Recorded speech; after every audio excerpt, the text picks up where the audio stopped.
শিক্ষা এবং সংস্কৃতির শহর বলে পরিচিত দুর্গাপুরের সিটি সেন্টার এলাকায় এক নাবালিকাকে গণধর্ষণের চাঞ্চল্যকর অভিযোগ ঘিরে ব্যাপক উত্তেজনা জড়িয়েছে। এই ন্যাক্কারজনক ঘটনার প্রতিবাদে এবং নারী নিরাপত্তার দাবিতে সিটি সেন্টার পুলিশ ফাঁড়িতে তীব্র বিক্ষোভ দেখালেন সারা ভারত মহিলা সমিতির নেত্রী ও কর্মীরা। সংগঠনের পশ্চিম বর্ধমান জেলা কমিটির সভানেত্রী শুভমিতা সরকার ক্ষোভ উগরে দিয়ে বলেন, দুর্গাপুরের মতো শহরে এই ধরনের ঘটনা অত্যন্ত উদ্বেগজনক এবং এটি বর্তমান নারী নিরাপত্তা ব্যবস্থার আসল রূপটা সামনে এনে দিয়েছে। সরকার যদি রাজ্যে নারীদের ন্যূনতম নিরাপত্তা দিতে ব্যর্থ হয় তবে তার জবাবদিহি প্রশাসনকেই করতে হবে। বিক্ষোভকারীদের স্পষ্ট দাবি, এই ঘৃণ্য অপরাধের সঙ্গে জড়িত সমস্ত দোষীদের অবিলম্বে গ্রেফতার করতে হবে এবং সুজন চক্রবর্তী সহ 15 জন বামপন্থী নেতাদের অ্যারেস্ট করা হলো কেন? প্রশাসন জবাব দাও। আইনি নোটিশ থাকা সত্ত্বেও তাদেরকে উচ্ছেদ করা হলো কেন? প্রশাসন জবাব দাও। প্রশাসন জেনে দেখে বামপন্থীদের আক্রমণ করে তাদের আন্দোলন দমন করা যায় না। গত শনিবার দুর্গাপুর সিটি সেন্টারের এক হোটেলে নাবালিকাকে ধর্ষণ করা হলো কেন? প্রশাসন জবাব দাও।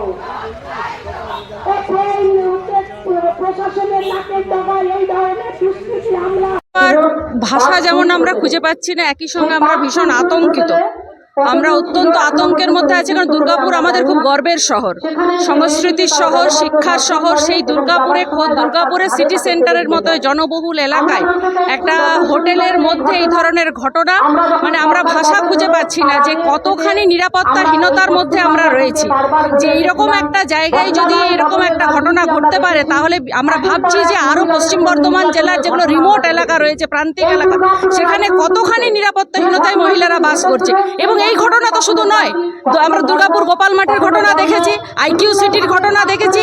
একটার পর একটা ধারাবাহিকভাবে দুর্গাপুরের বুকে যেরকমভাবে মেয়েদের উপর এই ধরনের লাঞ্ছনা, এই ধরনের নির্যাতনের ঘটনা ঘটছে, তাতে সত্যিই আমরা অত্যন্ত আতঙ্কের মধ্যে রয়েছি এবং অত্যন্ত নিরাপত্তাহীনতার ভোগ করছি। আমরা এত প্রশাসনের নিয়ম কানুন, সেক্ষেত্রে দাঁড়িয়ে নিয়ম কানুনকে বুড়ো আঙ্গুল দিয়ে দুষ্কৃতীরা কিভাবে হোটেলে ঢুকছে? বজ্র আটুনি ফসকা গেল, প্রশাসনকে জবাব দিতে হবে। প্রশাসনকে জবাব দিতে হবে। নতুন সরকার তৈরি হয়েছে, নতুন গভর্নমেন্ট তৈরি হয়েছে, অনেক প্রতিশ্রুতি দিয়ে সেই সরকার ক্ষমতায় এসেছে। বেটি বাঁচাও বেটি পড়াও স্লোগান দেয় যে সরকার, সেই সরকার যদি এই নিরাপত্তার দায় দিতে না পারে, সে দায়িত্ব সরকারকে নিতে হবে। এই জবাব প্রশাসনকে দিতে হবে যে কি করে এই ধরনের ঘটনা পুলিশের নাকের ডগায় ঘটছে, কেন পুলিশ পেট্রোলিং করছে না। এবং শুধু এই ঘটনা নয়, ধারাবাহিকভাবে দুর্গাপুরের হোটেলগুলোতে আমরা দেখছি বিভিন্ন ধরনের অসামাজিক কার্যকলাপ বাড়ছে। তো সেই ঘটনায় যদি পুলিশ প্রশাসন যদি চোখে কুলু পেটে বসে থাকে, তাহলে আমাদেরকে পথে নামতেই হবে। প্রতিবাদে সাধারণ মানুষকে সামিল হতে হবে। মেয়েদের নিরাপত্তার দাবিতে আরও জোরদার হতে হবে আমাদের আন্দোলনকে। কি নাম? দেবমিতা সরকার। আপনি সংগঠনে? আমি পশ্চিম বর্ধমান জেলা কমিটির সভানেত্রী।